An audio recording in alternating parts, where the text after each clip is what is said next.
എല്ലാ വിദ്യാർത്ഥികൾക്കും പുതിയൊരു വീഡിയോയിലേക്ക് സ്വാഗതം.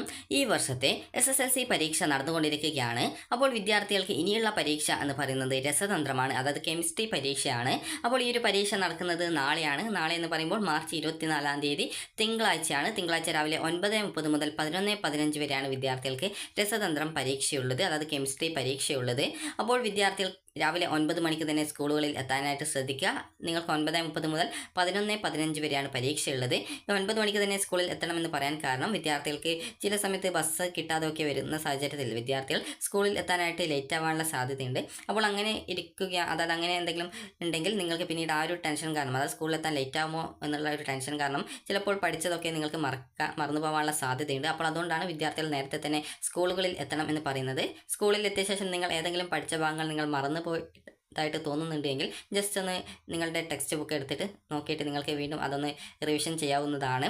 അപ്പോൾ വിദ്യാർത്ഥികൾ ശ്രദ്ധിക്കേണ്ട പ്രധാനപ്പെട്ട കാര്യം, ഒട്ടും ടെൻഷൻ അടിക്കാതെ തന്നെ നിങ്ങൾ ഈ ഒരു പരീക്ഷ പോയിട്ട് എഴുതുക. കാരണം പല വിദ്യാർത്ഥികളും പരീക്ഷ ഹാളിൽ പോകുന്നതിന് മുമ്പായിട്ട്, അതായത് പരീക്ഷ ഹാളിൽ കയറിയ ശേഷം പിന്നീട് ടെൻഷൻ കാരണം ചിലപ്പോൾ പഠിച്ച കാര്യമായിരിക്കും, എന്നാൽ പരീക്ഷയ്ക്ക് എഴുതുന്ന സമയത്ത് അത് മറന്നു പോകും. എന്നാൽ പരീക്ഷ കഴിഞ്ഞ ശേഷം പിന്നീട് ആ ഒരു കാര്യം ഓർമ്മ വരികയും ചെയ്യും. അപ്പോൾ അതുകൊണ്ട് തന്നെ നിങ്ങൾ ശ്രദ്ധിക്കേണ്ടത് ഈ ഒരു രീതിയിൽ, അതായത് അങ്ങനെയൊന്നും സംഭവിക്കാതിരിക്കാനായിട്ട് നിങ്ങൾ ടെൻഷൻ അടിക്കാതെ തന്നെ, അതായത് ഒട്ടും പേടിക്കാതെ തന്നെ പോയിട്ട് പരീക്ഷ എഴുതുക. കാരണം നിങ്ങൾ പേടിച്ച് അല്ലെങ്കിൽ ടെൻഷൻ അടിച്ചതുകൊണ്ടോ നിങ്ങൾക്ക് പ്രത്യേകിച്ച് വല്ല പ്രയോജനമൊന്നുമില്ല. കാരണം നിങ്ങൾക്ക് ഈ ഒരു എന്തെങ്കിലും ടെൻഷനൊക്കെ അടിക്കുകയാണെങ്കിൽ നിങ്ങൾ ചിലപ്പോൾ പഠിച്ച കാര്യങ്ങൾ തന്നെ മറന്നു പോകാനുള്ള സാധ്യതയൊക്കെയുണ്ട്. കാരണം പല വിദ്യാർത്ഥികളും പറഞ്ഞിട്ടുള്ളതാണ്, അതായത് എക്സാം ഹാളിൽ പോകുന്നതിന് മുമ്പായിട്ട് നന്നായിട്ട് പഠിച്ചിട്ടുണ്ടായിരുന്നു, എന്നാൽ ഹാളിൽ എത്തിയ സമയത്ത് പരീക്ഷയ്ക്ക് വന്ന ആ ഒരു ക്വസ്റ്റ്യൻസ് വായിക്കുന്ന സമയത്ത് തന്നെ അത് ടെൻഷൻ കാരണം മറന്നുപോയി എന്ന് വിദ്യാർത്ഥികൾ പറയുന്നുണ്ട്.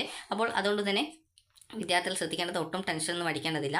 അതുപോലെ തന്നെ നിങ്ങൾക്ക് നാളെയുള്ള പരീക്ഷ എന്ന് പറയുന്നത് ഈ രസതന്ത്രം, അത് കെമിസ്ട്രി പരീക്ഷ ആയതുകൊണ്ട് തന്നെ നിങ്ങൾക്കിതിന് A+ അല്ലെങ്കിൽ മിനിമം ഒരു കുറഞ്ഞത് A ഗ്രേഡോ നിങ്ങൾക്ക് നേടാൻ സാധിക്കുന്ന ഒരു വിഷയമാണ്.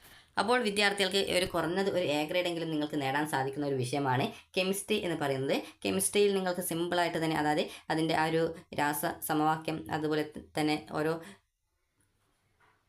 ഇക്വേഷൻസും കാര്യങ്ങളൊക്കെ നിങ്ങൾ എഴുതിയാൽ തന്നെ നിങ്ങൾക്ക് കൃത്യമായിട്ട് മാർക്ക് ലഭിക്കുന്നതാണ്.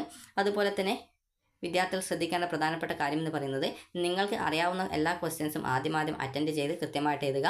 അതുപോലെ തന്നെ അറിയാതെ ഏതെങ്കിലും ക്വസ്റ്റ്യൻസ് ഉണ്ടെങ്കിൽ ലാസ്റ്റ് ടൈമിലോട്ട്, അതായത് കൃത്യമായിട്ട് എല്ലാ ക്വസ്റ്റ്യൻസും അറ്റൻഡ് ചെയ്യാൻ ശ്രദ്ധിക്കുക. കാരണം നിങ്ങൾക്ക് അറിയാവുന്ന ക്വസ്റ്റ്യൻസ് എഴുതിയ ശേഷം നിങ്ങൾ അറിയാത്ത ക്വസ്റ്റ്യൻസിൽ നിങ്ങൾക്ക് അറിയുന്ന എന്തെങ്കിലും പോയിന്റ്സ് ഉണ്ട് എങ്കിൽ നിങ്ങൾ കൃത്യമായിട്ട് എഴുതുകയാണെങ്കിൽ നിങ്ങൾക്കൊരു ഹാഫ് മാർക്കെങ്കിലും കിട്ടും. അങ്ങനെ മാർക്ക് കിട്ടുകയാണെങ്കിൽ, അത് കുറച്ച് ഹാഫ് മാർക്ക് കൂടുന്ന സമയത്ത് അത് നിങ്ങൾക്ക് ഒരു കൂടുതൽ മാർക്കായിട്ട് മാറുകയും അത് പിന്നീട് നിങ്ങളുടെ ഗ്രേഡ് ചേഞ്ച് ഒക്കെ ആവുകയും ചെയ്യുന്നതാണ്. അപ്പോൾ അതുകൊണ്ട് തന്നെ നിങ്ങൾ ശ്രദ്ധിക്കേണ്ട കാര്യം എന്ന് പറയുന്നത്, വിദ്യാർത്ഥികൾ ഈ ഒരു കെമിസ്ട്രി പരീക്ഷയിൽ നിങ്ങൾക്ക് അറിയാവുന്ന എല്ലാ ക്വസ്റ്റ്യൻസും ആൻസർ ചെയ്യാൻ ശ്രദ്ധിക്കുക. അതുപോലെ തന്നെ പേന കൊണ്ടായിരിക്കണം വിദ്യാർത്ഥികൾ എഴുതേണ്ടത്. കാരണം ചില വിദ്യാർത്ഥികൾ പെൻസിൽ കൊണ്ട് എഴുതുന്നുണ്ട് എന്ന് എഴുതിയിട്ട് ബാക്കി കറക്റ്റായിട്ടുള്ള അതിൻ്റെ ആൻസർ ഈ ഒരു പേന കൊണ്ട് എഴുതുന്നു എന്ന് പറഞ്ഞിട്ടുണ്ട്. അതുപോലെ തന്നെ ചില വിദ്യാർത്ഥികൾ ക്വസ്റ്റ്യൻ്റെ കോഡ് എഴുതാനായിട്ട് വിട്ടുപോയിട്ടുണ്ട് എന്ന് പറഞ്ഞിട്ടുണ്ടായിരുന്നു. അപ്പോൾ വിദ്യാർത്ഥികൾ ശ്രദ്ധിക്കേണ്ട കാര്യം എന്ന് പറയുന്നത്, നിങ്ങൾ ഈ ഒരു കാര്യങ്ങളൊക്കെ കൃത്യമായിട്ട്, അതായത് ഈ ക്വസ്റ്റ്യൻ്റെ കോഡും അതുപോലെ തന്നെ നിങ്ങൾ ഈ ഒരു, അതായത് നിങ്ങളുടെ രജിസ്റ്റർ നമ്പർ, അതുപോലെ തന്നെ നിങ്ങൾ ആൻസർ ചെയ്യുന്നുണ്ടെങ്കിൽ ആൻസറിൻ്റെ ആ ഒരു ഏത് ക്വസ്റ്റ്യൻ ആണ് ആ ഒരു ക്വസ്റ്റ്യൻ നമ്പർ എന്നിങ്ങനെയുള്ള വിവിധ കാര്യങ്ങളൊക്കെ നിങ്ങൾ ശ്രദ്ധിക്കേണ്ടതാണ്.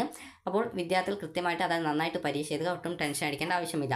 ഇനി വിദ്യാർത്ഥികൾക്ക് ഈ ഒരു കെമിസ്ട്രി പരീക്ഷയിൽ ജയിക്കാനായിട്ട് എത്ര മാർക്ക് വേണം എന്നുള്ളതാണ്. നിങ്ങൾക്ക് ഇനി നാളത്തെ ഈ ഒരു പരീക്ഷയിൽ 5 മാർക്ക് കിട്ടിക്കഴിഞ്ഞാൽ നിങ്ങൾ ജയിക്കും. കാരണം നിങ്ങൾക്ക് 10 മാർക്ക് CE ഉൾപ്പെടെ ടോട്ടൽ 15 മാർക്കാണ് ജയിക്കാനായിട്ട് വേണ്ടത്. അപ്പോൾ നിങ്ങൾക്ക് ഈ ഒരു CEയും അതുപോലെ തന്നെ ഈ ഒരു എഴുത്ത് പരീക്ഷയിൽ കിട്ടിയ മാർക്കും കൂട്ടി ടോട്ടൽ നിങ്ങൾക്ക് 15 മാർക്കാണ് വേണ്ടത്. അതായത് 40 മാർക്ക് പരീക്ഷ, 10 മാർക്ക് CE, അങ്ങനെ ടോട്ടൽ 50 മാർക്ക്. അപ്പോൾ 50-ൽ നിങ്ങൾക്ക് ഈ ഒരു 10 മാർക്ക് CE ഫുള്ള് കിട്ടിയാൽ 5 മാർക്ക് പരീക്ഷയിൽ വാങ്ങിക്കുകയാണെങ്കിൽ ടോട്ടൽ 15 മാർക്ക് നിങ്ങൾക്ക് കിട്ടിയാൽ നിങ്ങൾ പാസ്സാവും. നിങ്ങൾക്ക് 9 മാർക്ക് CE കിട്ടുന്നുള്ളൂ എങ്കിൽ 6 മാർക്ക് നിങ്ങൾ പരീക്ഷയിൽ വാങ്ങിക്കണം. അങ്ങനെയെങ്കിൽ മാത്രമേ ഈ ഒരു 15 മാർക്ക് കിട്ടുള്ളൂ. 15 എന്ന് പറഞ്ഞാൽ D+ ഗ്രേഡാണ്. അപ്പോൾ നിങ്ങൾ ശ്രദ്ധിക്കേണ്ട കാര്യം എന്ന് പറയുന്നത്, ഈ ഒരു D+ ഗ്രേഡ് അല്ല നിങ്ങളുടെ ലക്ഷ്യം, ഒരു A ഗ്രേഡ് എങ്കിലുമാണ്. അതുകൊണ്ട് തന്നെ നിങ്ങളൊരു 30 മാർക്കോ അതിൽ കൂടുതലോ വായിക്കാനായിട്ട് ശ്രദ്ധിക്കുക. 30 35 മാർക്കോ ഇതിനിടയിലൊക്കെ ആയിട്ട് നിങ്ങൾ വായിക്കാനായിട്ട് ശ്രദ്ധിക്കുക. അതല്ലെങ്കിൽ 20 മാർക്കിൽ കൂടുതൽ മാർക്ക് വായിക്കാനായിട്ട് ശ്രദ്ധിക്കേണ്ടതാണ്. കാരണം 15 എന്ന് പറയുമ്പോൾ അതൊരു D+ ഗ്രേഡ് ആയിരിക്കും, അതായത് ഏറ്റവും ജയിക്കാൻ വേണ്ട കുറഞ്ഞ ഒരു ഗ്രേഡാണ്.